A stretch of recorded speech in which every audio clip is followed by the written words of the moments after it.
Hi hello ನಮಸ್ಕಾರ welcome to my channel. ಬರ್ರಿ ಇವತ್ತು ಮತ್ತೊಂದು ವಿಡಿಯೋ ಒಂದಿಗೆ ಬಂದೀನಿ. ತುಂಬ ದಿನ ಆತಂದ ವಿಡಿಯೋ ಮಾಡಿಬಿಟ್ಟಿದ್ದಿಲ್ಲ. ಇದು ನೋಡ್ರಿ ವಿಡಿಯೋ ಮಾಡಿ ತುಂಬ ದಿನನಾಗಿತ್ತು ನಾವು ಬಿಟ್ಟಿದ್ದಿಲ್ಲ. ಈಗ ನೋಡ್ರಿ ನಾವು ದೇವ್ರಿಗೆ ತಂದ ಟೆಂಕಾಯಿ ಹೊಡೆದಿರ್ತೀವ, ಅದು ಹಾಳಾಗೈತಂದ ನಾವು ಅದನ್ನು ಬಿಸಾಕೋದ ಬದಲಿ ನಾವು ಅದನ್ನು ಯಾವ ರೀತಿ ಅದನ್ನು ಮತ್ತೆ ಚಲೋ ಮಾಡೋದು, ಮರುಬಳಕೆ ಯಾವ ರೀತಿ ಮಾಡೋದು ಅಂತ ಹೇಳ್ಕೊಡ್ತೀವಿ ನೋಡ್ರಿ. ಈಗ ವ್ಯಾಪಕವಾಗಿ ಎಲ್ಲ ಹೆಚ್ಚು ಮಲೆನಾಡುಗಳಲ್ಲಿ ತೆಂಗಿನಕಾಯಿ ಹೆಚ್ಚು ಬೆಳಿತಾರೆ, ಈ ಕಡೆನೂ ಹೆಚ್ಚು ಬೆಳಿತಾರೆ.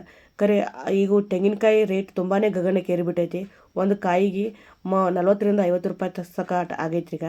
ಅದು ಮತ್ತು ತೊಗೊಂಡಾಗ ಭೀ ಕಾಯಿ ಕೆಟ್ಟದಿರ್ತೈತಿ ಅಂತ ಅದನ್ನು ಕೆಟ್ಟದಿದ್ದ ಹಾಳಾಗಿ ಒಗೆದ ಬದಲಿ ಅದ್ರ ಮೇಲಿನ ಶಿಲೀಂಧ್ರಗಳನ್ನು ಯಾವ ರೀತಿ ತೆಗೆದು ಹಾಕಬೇಕು ಮತ್ತು ಅದನ್ನು ಮತ್ತು ಮರುಬಳಕೆ ಯಾವ ರೀತಿ ಮಾಡಬೇಕು ಅನ್ನೋದು ಹೇಳ್ಕೊಡ್ತೇವೆ ನೋಡ್ರಿ. ಈಗ ಈ ತೆಂಗಿನಕಾಯಿಯಿಂದ ಒಡೆದಾಗ ಇದರಿಂದ ನಾವು ಕೊಬ್ಬರಿ ಎಣ್ಣೆನೂ ಯೂಸ್ ಮಾಡ್ಕೋಬೋದು, ದೇವರಿಗೆ ದೀಪಕ್ಕಂತ ಅದರಿಂದ ಎಣ್ಣೆ ಮಾಡ್ಕೋಬೋದು. ತುಂಬಾ ಇದೆ.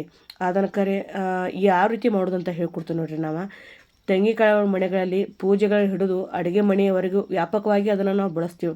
ಹಾಗಂತ ಅದನ್ನು ತೆಂಗಿನಕಾಯಿ ಕಟ್ ಮಾಡಿದ್ರೆ ಅದು ಹಾಳಾಗೈತೆ ತಂದು ಬಿಸಾಕೋದು ಬದಲಿ ಅದನ್ನು ನಾವು ಅದೇ ಹಂತದಾಗಿನ ಅದನ್ನು ಮತ್ತು ಮರುಬಳಕೆ ಯಾವ ರೀತಿ ಮಾಡೋದು ಅಂತ ಹೇಳ್ಕೊಡ್ತೀವಿ ನೋಡ್ರಿ. ಅಡುಗೆ ಮನೆಯಲ್ಲಿರುವ ತೆಂಗಿನಕಾಯಿ ನಿಧಾನವಾಗಿ ಬಣ್ಣ ಬದಲಾಯಿಸಿದಾಗ ಅದ್ರ ಮೇಲಿನಿರುವಂಥ ಶಿಲೀಂಧ್ರಗಳು ನಾವು ಬೆಳೆದಾಗ ಅದನ್ನು ಬಿಸಾಕೋ ಬದಲಿ ಅದನ್ನು ಏನು ಮಾಡೋದು ಅಂತ ಹೇಳ್ಕೊಡ್ತೀವಿ ನೋಡ್ರಿ.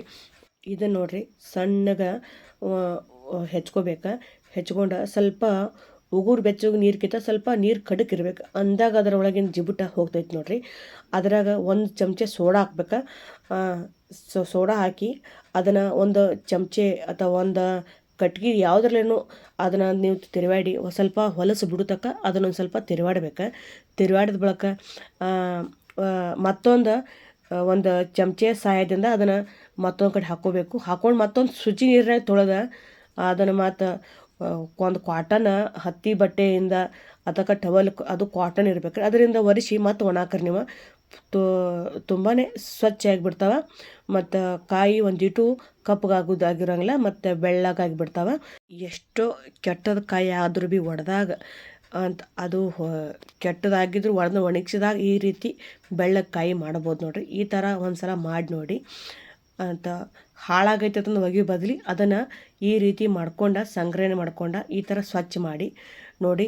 ಯಾವುದೇ ರೀತಿ ಕೆಮಿಕಲ್ ಇಲ್ಲದೆ ಮತ್ತು ಅಗದಿ ಮನೆಯಲ್ಲೇ ಸ್ವಚ್ಛ ಮಾಡೋದು ಯಾವ ರೀತಿ ಅಂತ ಹೇಳಿಕೊಟ್ಟಿನಿ ನೋಡಿರಿ. ಇದು ನಾ ವಿಡಿಯೋ ಮಾಡೋಕ್ಕಿಂತ ಮೊದಲ ಈ ಥರ ಕಾಯಿ ಇದ್ದಿದ್ದಿಲ್ಲ, ಸ್ವಚ್ಛ ಆಗಿದ್ದರವ. ಆಮೇಲೆ ಇವು ಕಾಯಿ ಈ ಥರ ಬೆಳ್ಳಗಾಗಿಬಿಟ್ಟವ ಅಂತ ಅದಕ್ಕೆ ಅದು ಮೊದಲೇ ನನಗೆ ವಿಡಿಯೋ ಮಾಡೋಕೆ ಅವಾಗ ಗೊತ್ತಾಗಲಿಲ್ಲ. ಆಮೇಲೆ ಯಾಕೆ ನನಗೂ ವಿಡಿಯೋ ಮಾಡ್ಬೇಕು ಇದು ಆ ಒಡೆದಾಗಿಂದ ಮಾಡಿದ ಬಳಿಕ ನಮ್ಮ ಅಜ್ಜಿಗೂ ಮಮ್ಮಿ ತೊಳೆದ ಬಳಿಕ ಈ ವಿಡಿಯೋ ಒಣಾಕಿದ ಬಳಿಕ ಈ ರೀತಿ ನನಗೆ ಮಾಡ್ಬೇಕಂತ ಅನ್ನಿಸ್ತು, ಅದಕ್ಕೆ ಮಾಡಾಕತ್ತೀನಿ ನೋಡ್ರಿ.